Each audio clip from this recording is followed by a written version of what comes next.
Bonjour ou bonsoir, je suis très heureuse de vous retrouver. J'espère que la précédente vidéo consacrée à l'art-thérapie en période de confinement vous a plu. Alors j'ai décidé d'en faire une petite série et de pouvoir continuer à vous accompagner à distance. Comment allez-vous aujourd'hui? Aujourd'hui, j'aimerais continuer sur cette question de la peur. Alors peut-être que vous allez penser que j'en parle trop, peut-être que j'en fais trop, mais je pense que c'est vraiment une émotion qui est présente tant au niveau individuel qu'au niveau collectif et que personne n'est à l'abri et que personne ne peut se targuer de ne pas la ressentir puisqu'elle est vraiment présente en ce moment. Ce que j'aimerais faire avec vous aujourd'hui, c'est vous proposer non pas de prendre votre journal, à moins que vous puissiez en arracher une page, mais de pouvoir utiliser une feuille volante, par exemple comme ceci, et sur celle-ci de pouvoir y représenter votre peur. Donc, exactement comme dans la précédente vidéo, j'aimerais vous proposer soit de lui donner un visage, soit de lui donner un nom, les deux, de pouvoir y mettre de la couleur. Il faut savoir que dans le langage courant, on parle de peur bleue, on parle aussi, il me semble, de ver de peur. En tout cas, il y a des expressions qui utilisent à la fois les couleurs et les émotions, et ça peut être très intéressant de travailler avec ça. Donc, si par exemple je travaille avec le bleu par rapport à ma peur bleue, je peux remplir ma feuille de bleu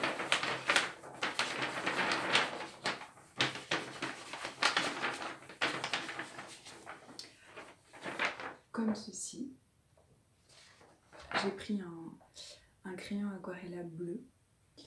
Il faut savoir que je n'ai pas précisé, mais en art-thérapie, à mon sens, le but n'est pas l'esthétique, mais bien l'expression, la mise à l'extérieur de soi, pour pouvoir permettre de dire ce qu'on a à dire, mais d'une autre façon, et ensuite de le mettre à distance pour, troisième étape, transformer cette émotion, cette situation, cette pensée, cette relation, etc. Il faut savoir que c'est bien si vous prenez un support qui est assez fin, parce qu'on va faire quelque chose avec cette expression de peur. On va la déchirer. L'idée, c'est de pouvoir la déchirer en le plus de morceaux possible et de en fait conscientiser au moment où vous êtes en train de déchirer que vous déchirez cette peur, que vous laissez aller cette peur. Au moment où vous le faites, l'idéal c'est de pouvoir le dire, que ce soit en vous ou à l'extérieur. Dire quelle est la peur que vous laissez.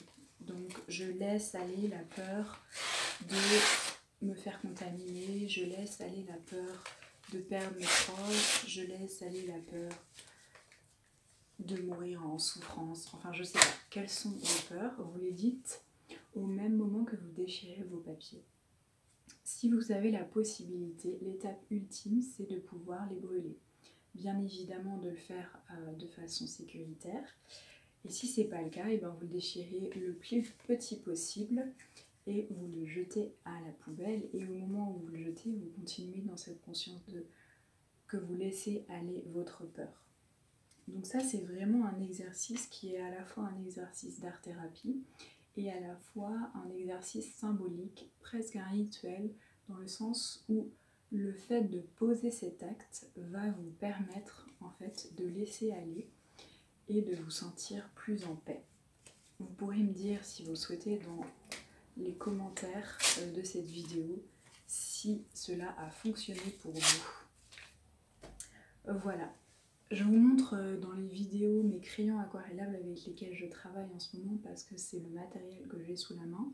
Mais évidemment, ça peut être de la peinture, du pastel sec, enfin tout ce que vous avez pour pouvoir réaliser cette production.